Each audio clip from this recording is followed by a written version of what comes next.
Buenas noches, doctor.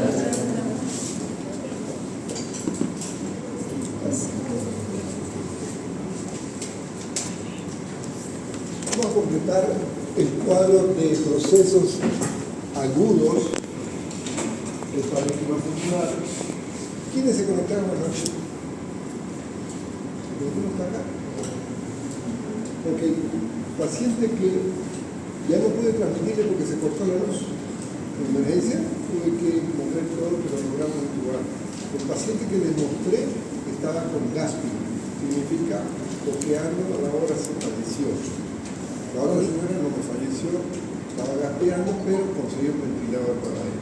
Ahí lo difícil era, ¿a quién le damos el ventilador?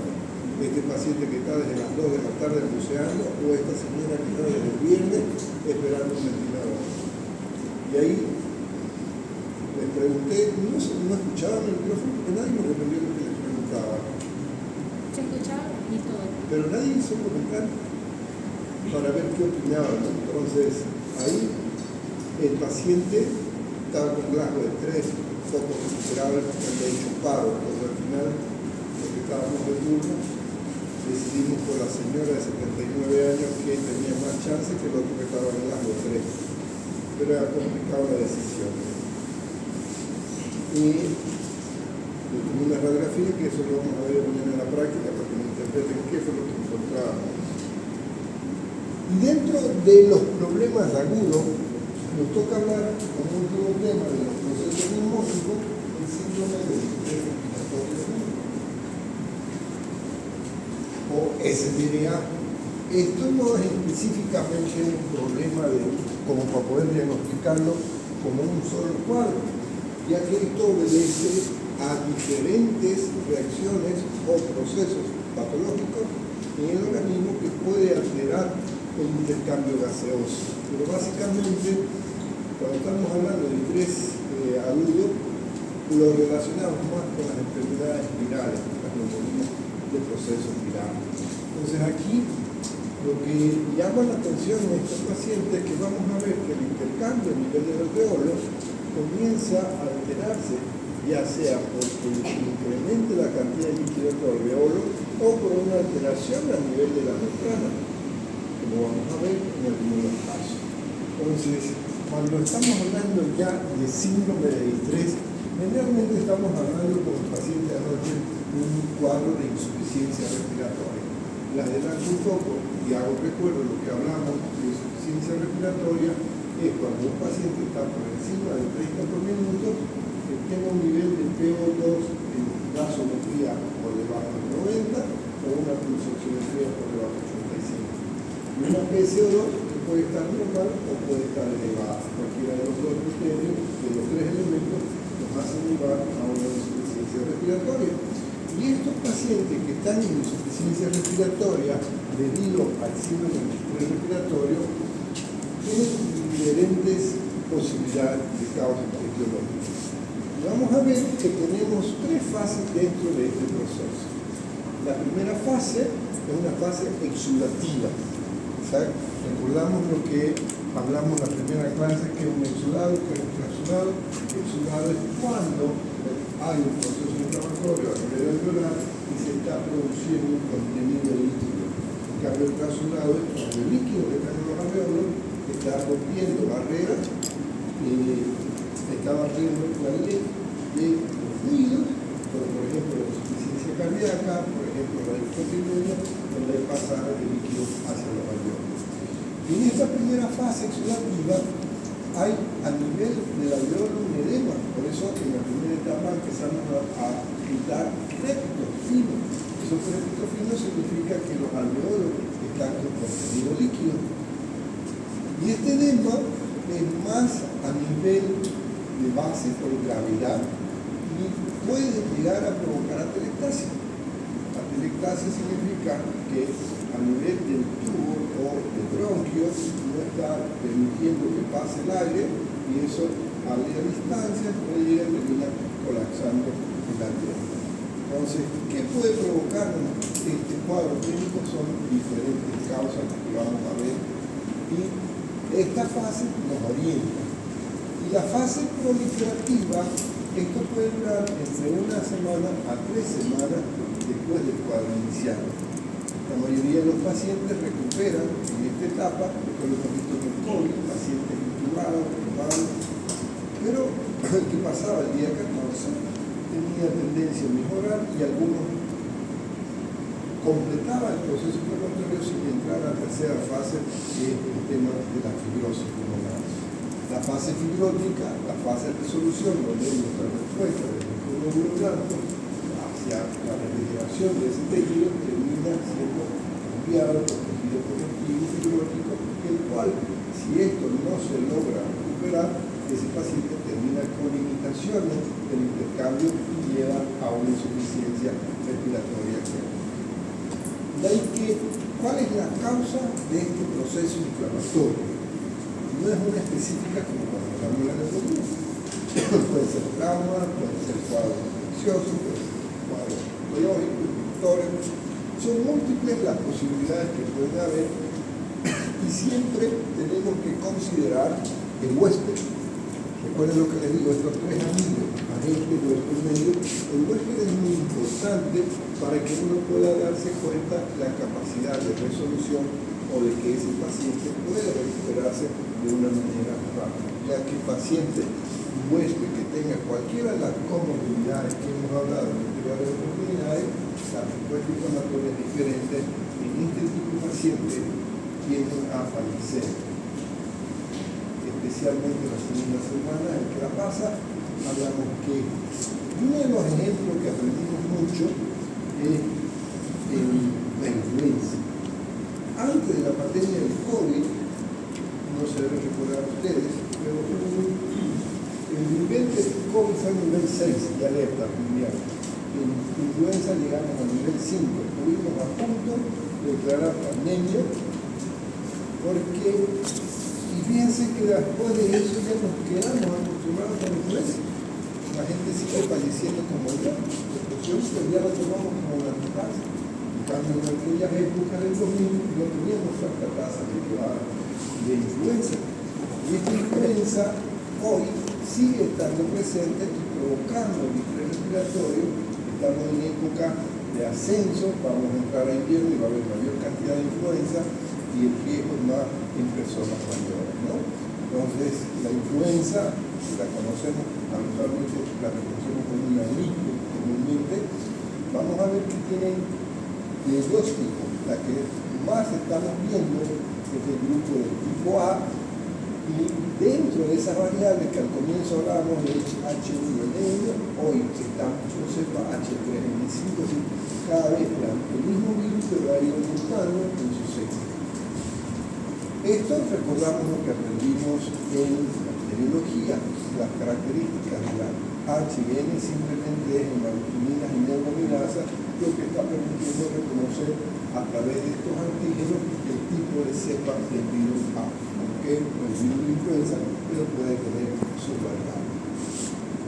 Y dentro de esos virus, algo que nos preocupa más es de pronto la presencia de su primo hermano, otro virus del grupo de los coronavirus, que es el grupo del COVID-19. Se llama COVID-19 porque la pandemia apareció en el 2019, ¿no?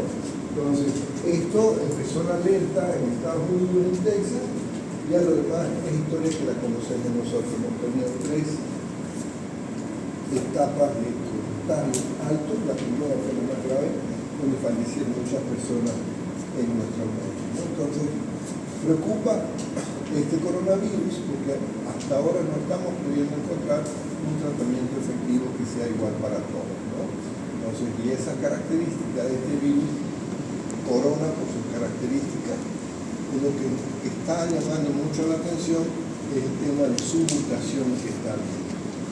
Por eso es que las vacunas que nos colocamos no cubren para todas las cepas, y por eso es la recomendación que debemos vacunarnos cada año, principalmente nosotros que estamos en el hospital. Levante la mano quienes ya tienen su vacuna de influenza de este año, su vacuna de COVID.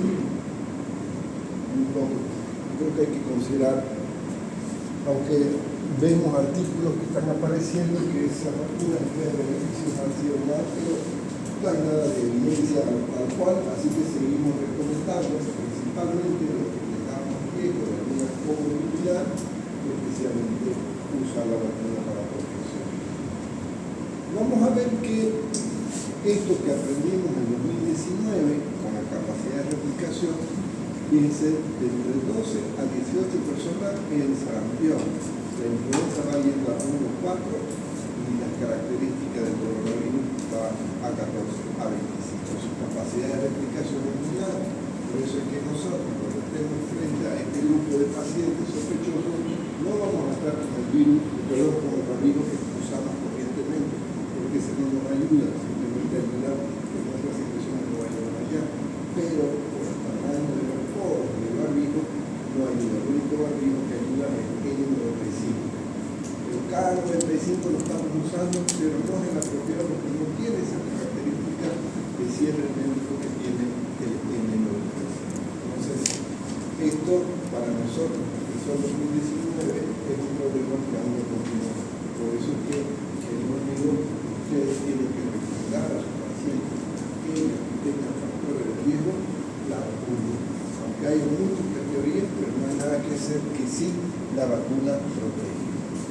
¿Cuál es la clínica de un paciente que tenga un cuadro de influenza o un cuadro de COVID-19 o un cuadro de gripe común? Los cuadros virales son muy similares en cuanto a su cuadro propio. Tienen un periodo de incubación corto y la respuesta de manifestaciones va a depender de las características del huésped.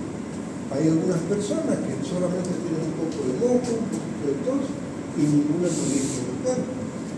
Hay otras personas donde por su sistema de defensa o por su respuesta autoinmune, la respuesta del organismo es mucho mayor. Entonces, hasta aquí las características, un cuadro prodrómico, primero tienes el malestar, la cefalea, sensación de debilidad, de ahí te viene molestia de la vía aérea superior y cuando acordás está con fiebre alta. Pero los tiempos es 24 horas.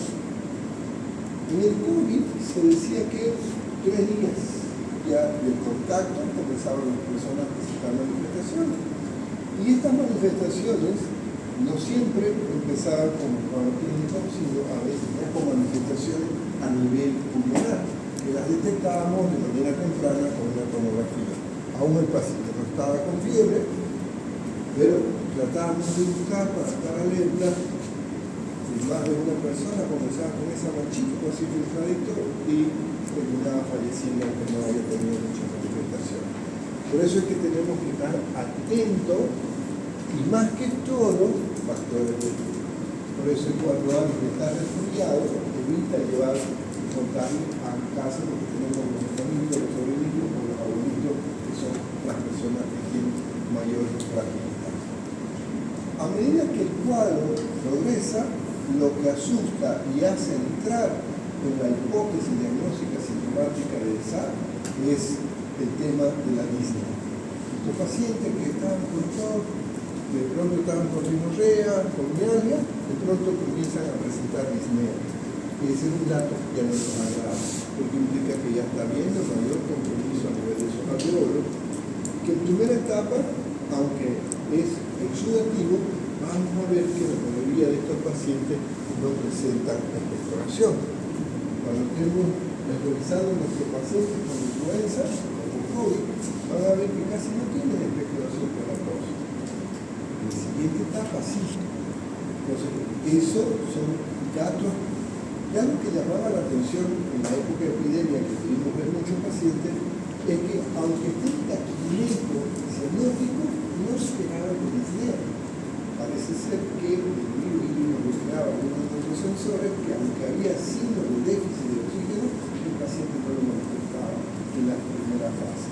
Ya después, por supuesto, cuando ya el cuadro está más acentuado por la cianosis, que la podemos reconocer en la secuencia respiratoria, ya la sensación de ahogo es mucho mayor. Hay que el riesgo de contagio de los procesos virales es a través de la vía aérea. Y el siguiente, las manos. Por eso es que no necesariamente tenemos que estar en contacto con alguien tosiendo para contagiarnos. Si aquí está un compañero enfermo, usa la mesa, pone las manos, el siguiente que viene y se sienta, toca esa mesa y luego se toca la cara y se está llevando. ¿Cuánto tiempo dura el virus en una mesa al aire libre? ¿Cuánto tiempo dura el virus?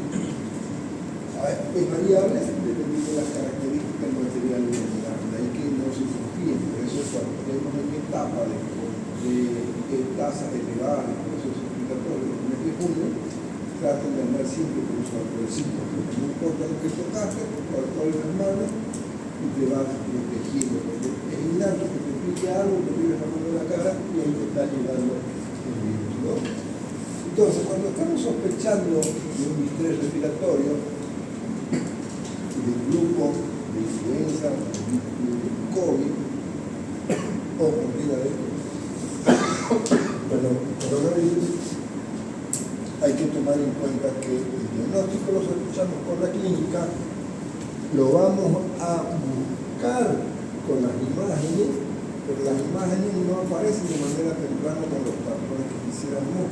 De ahí que hay que estar atento al tercer día y a pensar en solicitar antígenos, ¿no? Antígeno PCR para influenza, PCR para COVID, para tratar de ver.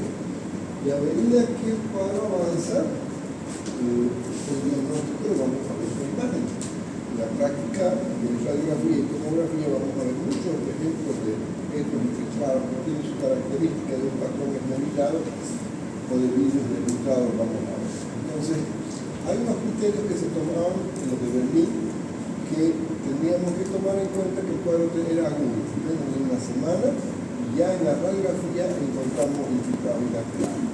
Por eso que les decía que teníamos algunos pacientes que estaban con una clínica franca, pero ya por el mal. Recuerdo una profesora nuestra, una colega, nos encontramos a los 2 de y ella tranquilita, pero mire lo que me salió en mis manos. Su tomografía está muy parecida a lo que yo tuve suerte de ver. Entonces, vamos a ver que las características que tomamos en cuenta además en estos criterios de Berlín es la relación que hay en la gasometría. Vamos a hacer una gasometría y vamos a hacer la relación de PAFI, es decir, cuánto es la presión de oxígeno expirada. Normalmente el ambiente es 21% y le vamos dando 3, 5, 10 litros de oxígeno, le vamos sumando 28, 40, 80 o 100 de CO2 cuando estamos con ventilación mecánica. Entonces, si la PAFI, si esta relación que es la presión de oxígeno con la fracción inspirada me da por debajo, por encima de los 300, tengo un cuadro de ellos. Si me salen 300, el 100 a 200 graves, menos de 100 con algunos libros, ya con 150 es un paciente que tiene que estar intubado y conectado a ventilación mecánica. Hemos visto pacientes que no había ventilador y estaban 3-4 días con esa PAFI tan baja, pero teníamos una suerte que teníamos un hueso que todavía respondía y pudieron resolver. Esta es una radiografía para el grupo que ya ha visto radiografía y vemos que esta es una placa AP, porque sé que es AP primero, porque es obvio que un paciente que esté conectado con electrodo no va a ir a manejar con la tomando una PA. Entonces esto, cuando yo veo el electrodo ya digo que es AP, no va a ser que no le toman con electrodo. Y confirmo la presencia de las escápulas. Las escápulas, si ustedes se fijan, están aquí adentro, la otra escápula está adentro. Entonces esto es un paciente que está conectado. Y además, ¿qué me indica en este dato? Piensen, para los que no han leído todavía la radiografía, vamos a ver que la técnica, no tengo una marca que me diga cuál es el lado derecho, aquí tengo marca, aquí tengo marca, pero tengo que ver la silueta cardíaca y la sombra del hígado me confirma que este es el izquierdo y este es el derecho.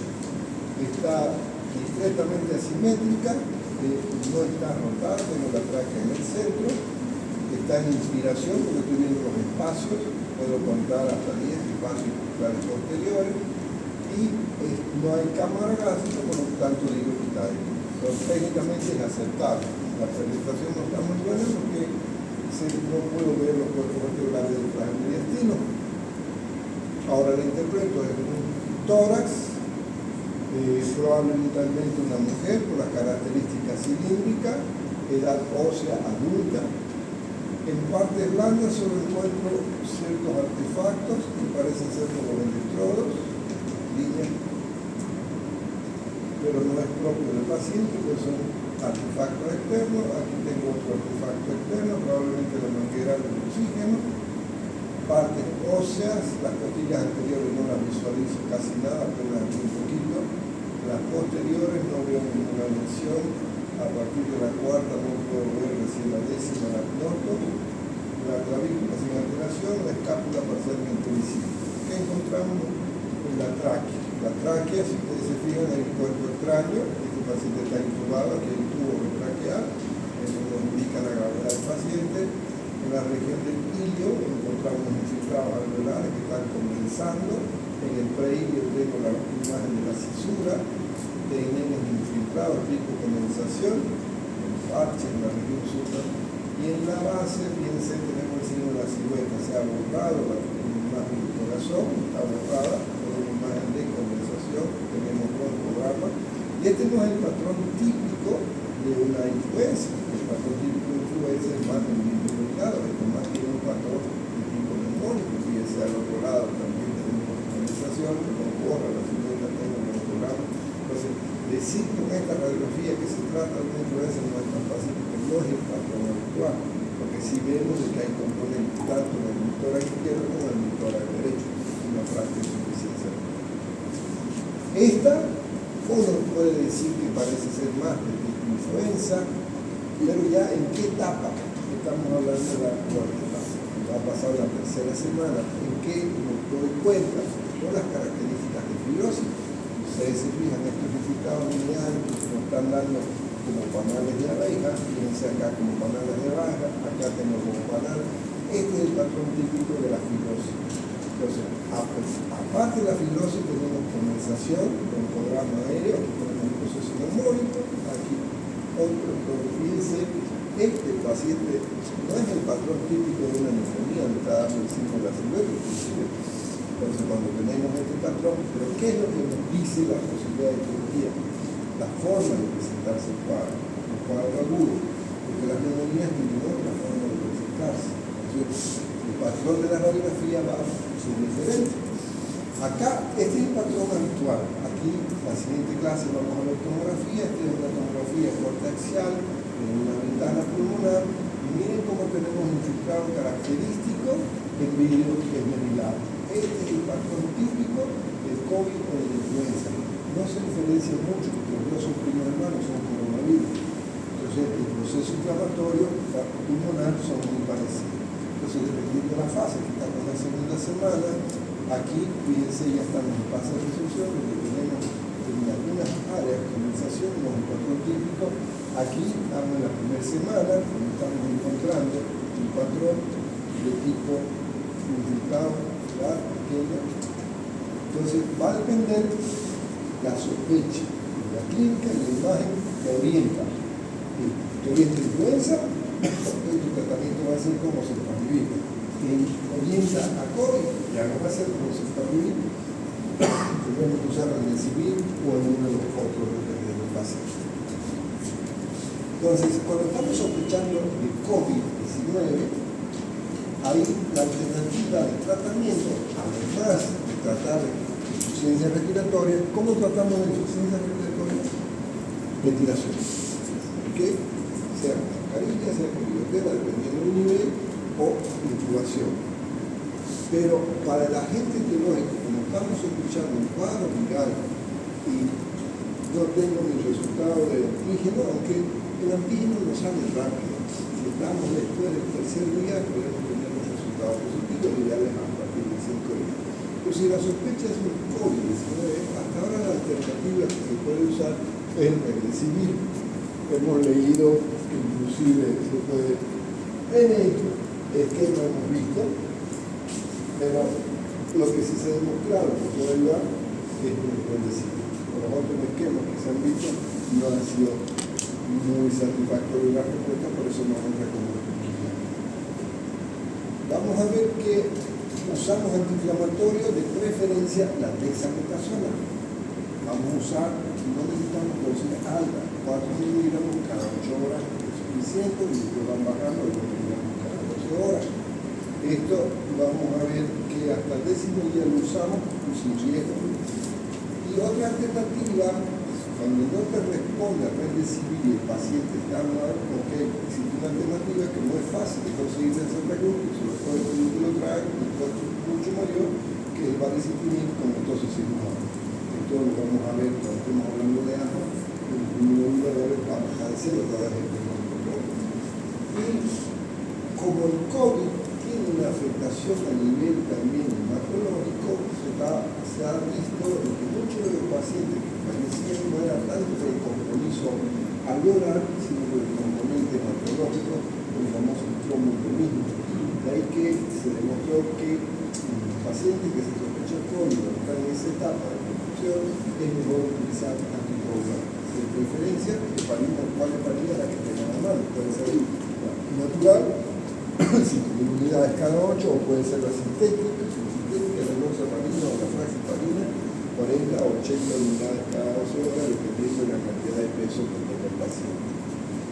Y hemos visto en algunos protocolos la ivermectina y la colchicina, pero no está muy específico como para que ponemos como una guía, pero sí, como mucho debemos saber de que existen algunos protocolos en que tomamos eso. Si buscamos en nuestra tarea para el cuadernillo, la tarea de esta semana, esto es un cuadernillo, protocolo de tratamiento para influenza o para COVID, ivermectina y colchicina. De cuadernillo. Les he abierto a todos los nuevos que están inscribiéndose. Obviamente los que no han tenido interés, no es obligatorio, repito, es simplemente el que quiera participar. ¿Cuándo vamos a ventilar? Anoche quería mostrarles cómo intubaba y cómo, pero va a haber oportunidad el próximo sábado después del turno. Vamos a ver si tenemos la suerte de intubar en otra de cabeza, recuerden que no llega aquí, así que no tengan pena. La ventilación mecánica la vamos a volver a tocar cuando estemos hablando de insuficiencia respiratoria. Tienen que tomar en cuenta que tiene dos modalidades para considerar. Una, ventilación mecánica invasiva y no invasiva. La invasiva es cuando vamos a hacer intubación orotraqueal. Y la no invasiva es cuando vamos a usar una PNI, es una máscara que cierra herméticamente, lo vamos a ver en la práctica, pero para traer, cierra herméticamente y tiene la ventaja que el paciente está consciente. Es incómodo para hacer el pero está consciente. En cambio, cuando está intubado, no puede tener consciente porque es relajado, es muy incómodo tener un programa en la boca que está de la forma lo tolera. Y cuando decidan la ventilación mecánica, hay que tomar en cuenta dos modalidades de ventilación. Aparte de lo que puede ser invasiva y no invasiva, tenemos dos opciones, o por volumen o por presión. Eso, cómo uno define, dependiendo del tipo de paciente. Un paciente que está en la tercera fase fibrótica, insuficiencia, es el más duro meterle volumen, es mejor cambiarlo a modalidad presión. En cualquiera de los dos,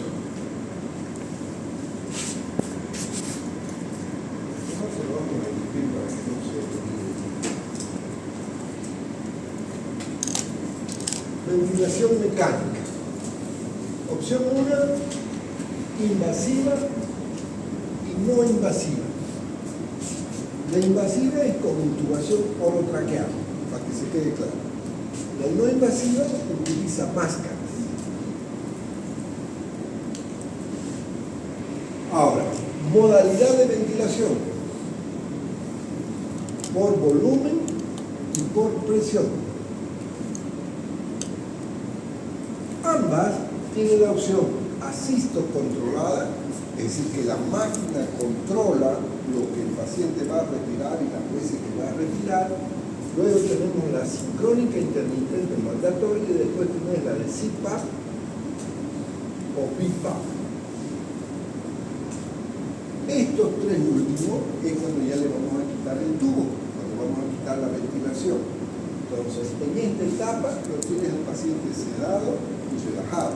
Una cosa es relajado cuando tenemos un medicamento que el músculo no permite su contracción para que te deje llevar una. Cuando vamos a hacer la conexión de una ventilación, quiero que me tomen en cuenta estos elementos. Primera clase le dije que me repasen cuál es el volumen final o volumen corriente. Entonces, para obtener esta variable, miramos cuánto pesa tu paciente. Si tienes un pulmón enfermo, es el peso por 6. No le des volúmenes altos, tenés más riesgo de daño. Si tu pulmón es normal, lo vas a intubar, no por problema pulmonar, sino por un problema neurológico, podés hacer hasta 10. Volumen final, peso por 6, una constante. El siguiente elemento que voy a calcular es cuál es la FiO2. Siempre que empiezo, voy a dar al 100%. Y de ahí voy bajando de cómo lo voy tolerando al paciente. Luego, la frecuencia respiratoria.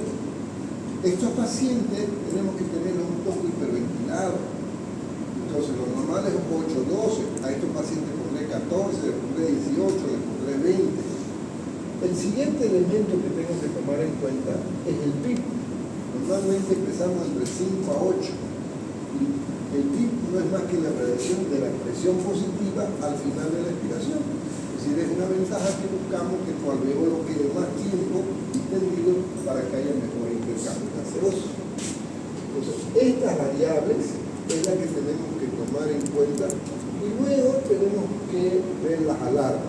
Tengo que ver la primera alarma para la resistencia, que no sea mayor de 30.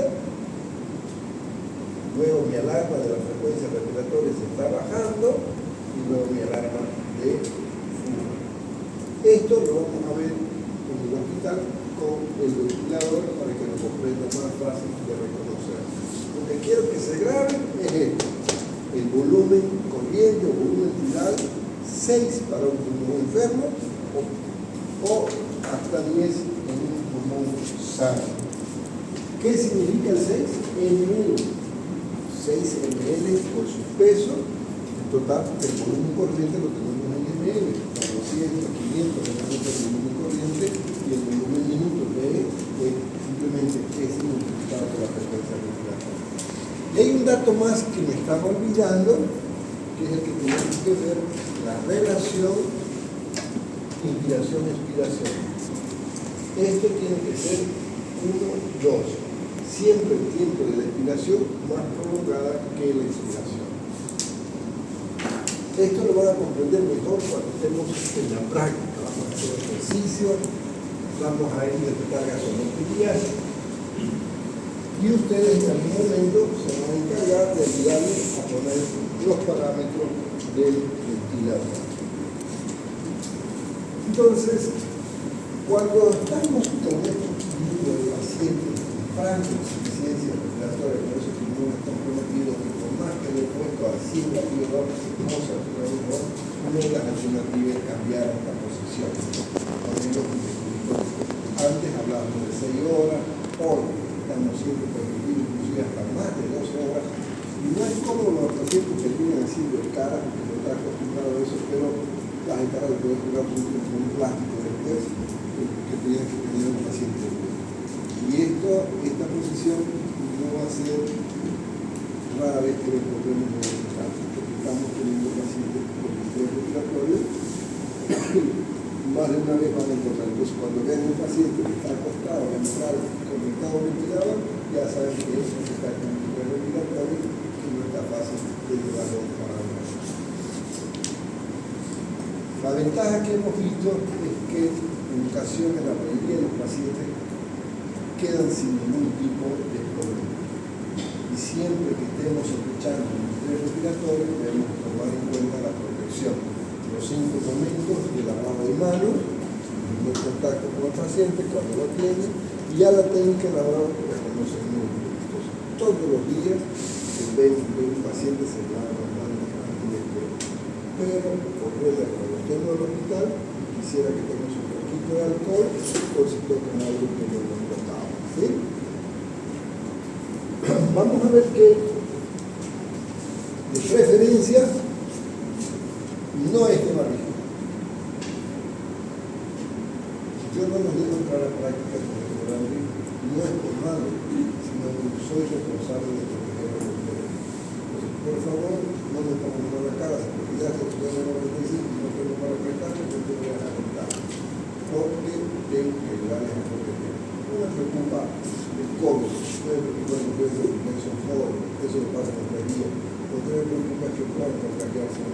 Yo pido ahí que sea MDR, porque tenemos varios, y eso no importa si está arriba de la nave, que lo puede cobrar.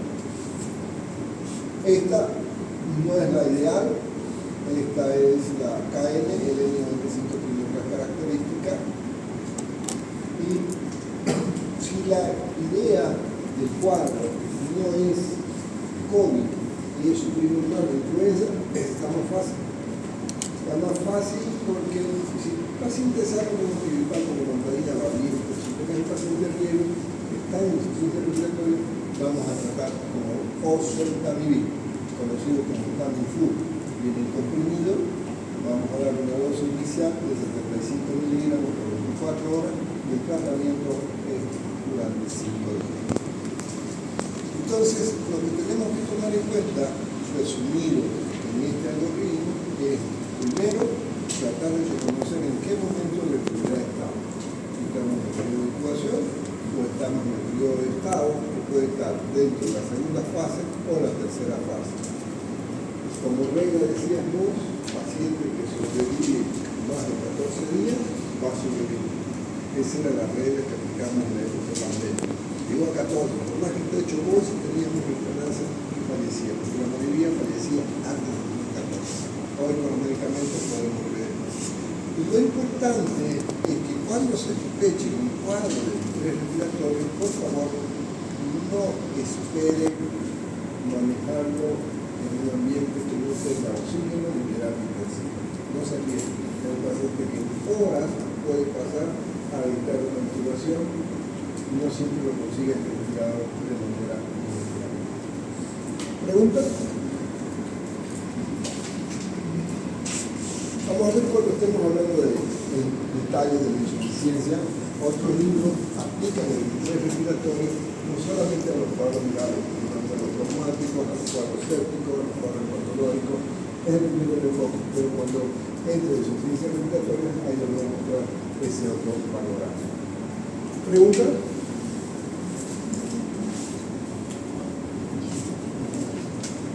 Ok, tienen 5 minutos para charlar y hablar y me cambio el tema.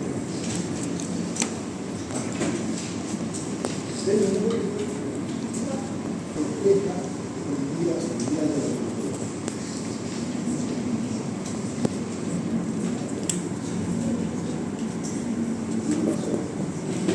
Desde marzo, recordemos, hagamos una actividad. 23 de marzo a nivel mundial, porque la tuberculosis es un conflicto a nivel mundial y que aún nos está preocupando. En un congreso, decía un profesor panelista, que si ponemos el ser humano como el vacío de Koch, ¿quién creen que está ganando con los peces? El vacío. En menos de 100 años que hay pasado con antibióticos, él sigue notando que hay antibióticos que no le hacen nada. Entonces, es algo que nos preocupa a nivel mundial, que tenemos que todos nosotros ser parte de tratar de controlar esta enfermedad. Digo controlar, logrando reconocer la cadena, sabemos que es una enfermedad que se la puede evitar y controlar. Entonces ya aprendimos que en bacteriología la tuberculosis es una enfermedad de efecto contagiosa. Por favor, un buen criterio, es una enfermedad que se cura. Que haya mala suerte y hay una bacteria múltiple resistente, existe la posibilidad. Pero en general, concepto, es una enfermedad de efecto contagiosa que se cura y que se la puede curar. Y que su agente causal es el vacío de Koch. El 90% de tuberculosis dicen que se presenta una curación del cuadro, que todos nosotros, si se fijan, tenemos una marca. Primero día nacido y después tenemos una vacuna.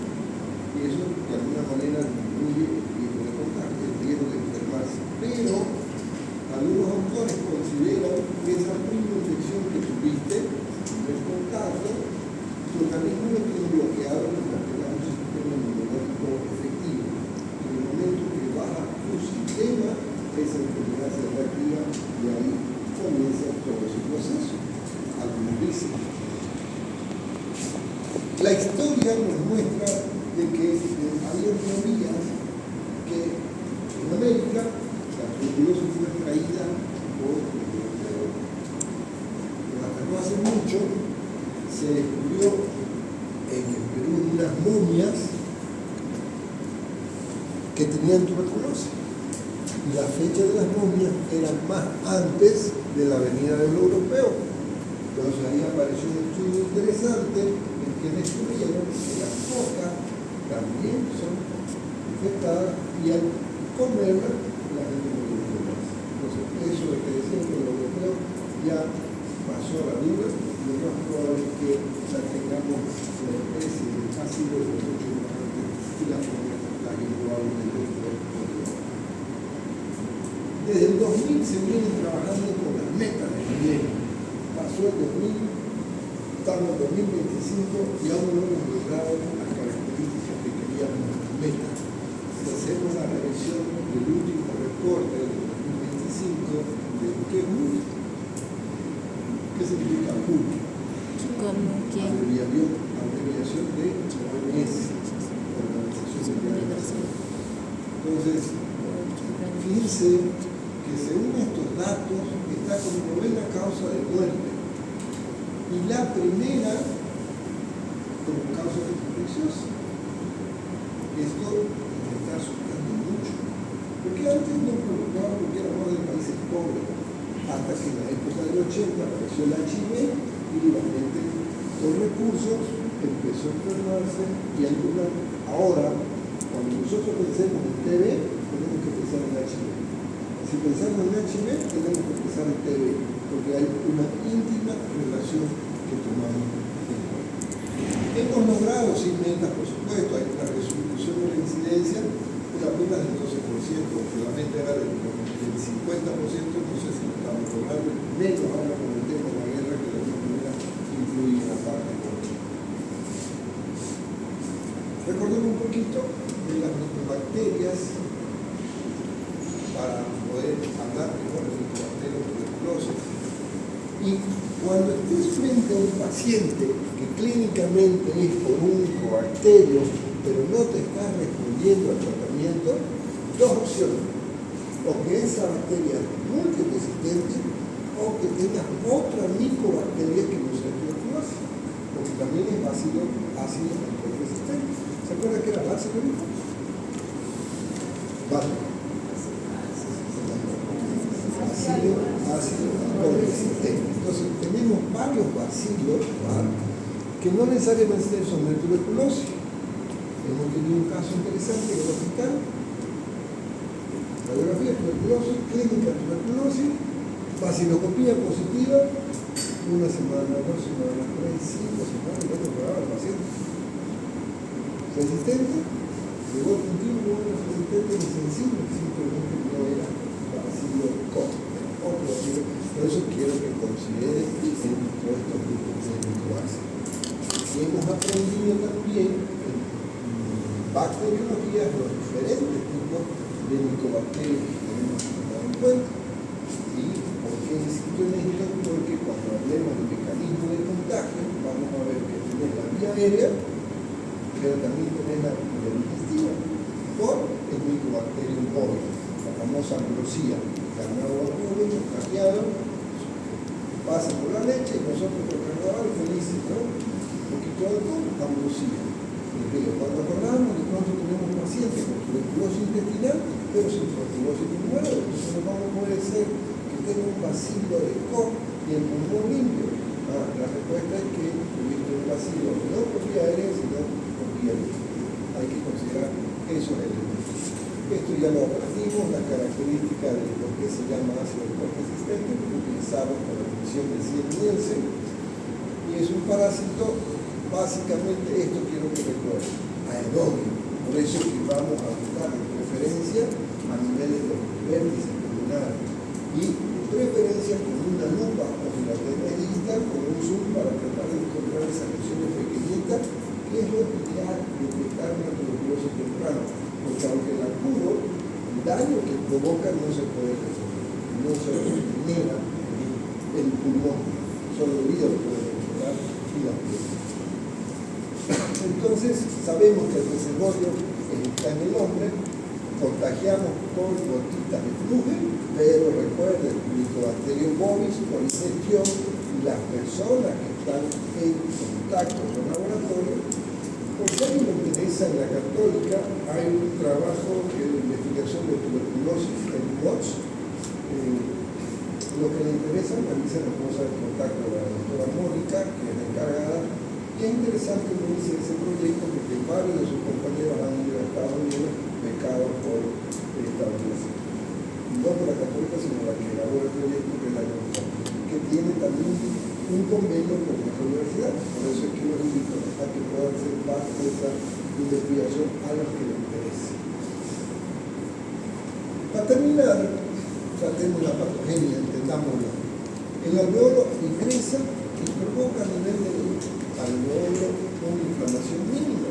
Eso se traduce con la prima infección, que generalmente no lo detectamos porque es más de niño. La prima infección en un adulto, ¿cuándo puede tener un adulto prima infección en Bolivia? Uno que venga de afuera, de Europa, de América, que no hay tuberculosis y de pronto se pone en contacto en grande. Pero aquí en Bolivia lo habitual en contacto de infección es el niño. Vamos a ver que cuando ingresa este bacilo, nuestro organismo activa su defensa con los macrófagos y para tratar de destruirlo, no lo logra, lo fagocita y se lo lleva al ganglio.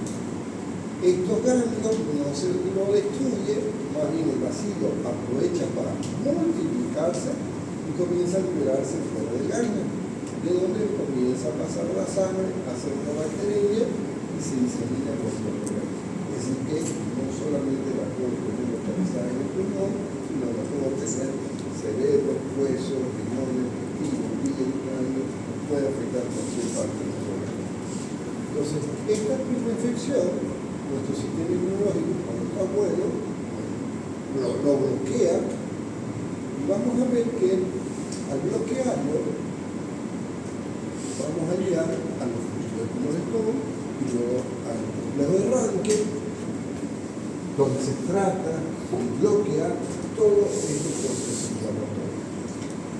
Cuando este organismo tiene su sistema inmunológico apropiado, ahí queda. Lo deja ese vacío, con ese ganglio, lo calcifica y queda como una cárcel para siempre.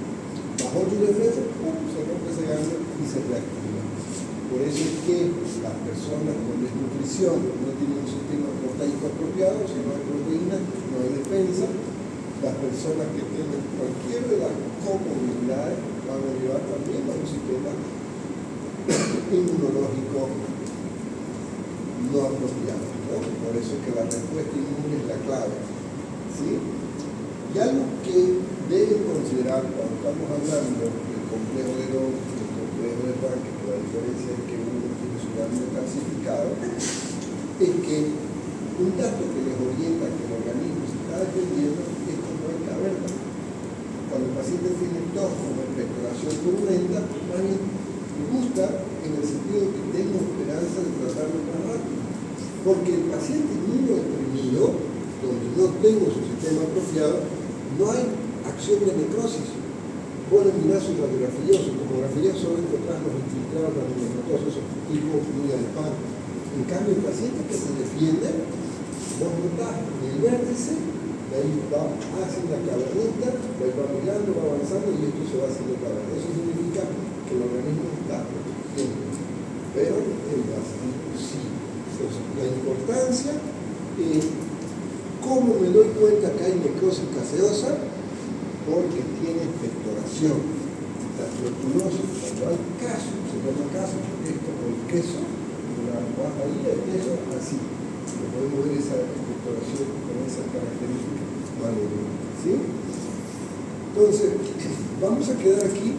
La siguiente clase entramos un poquito más en detalle. como este proceso patológico, porque entendiendo la fisiopatología, como para cualquier enfermedad, me va a ser más fácil comprender las manifestaciones clínicas y que podamos entender mejor y diagnóstica apropiada para un tratamiento. ¿Alguien tiene alguna pregunta? Ok, a retirar la entrada.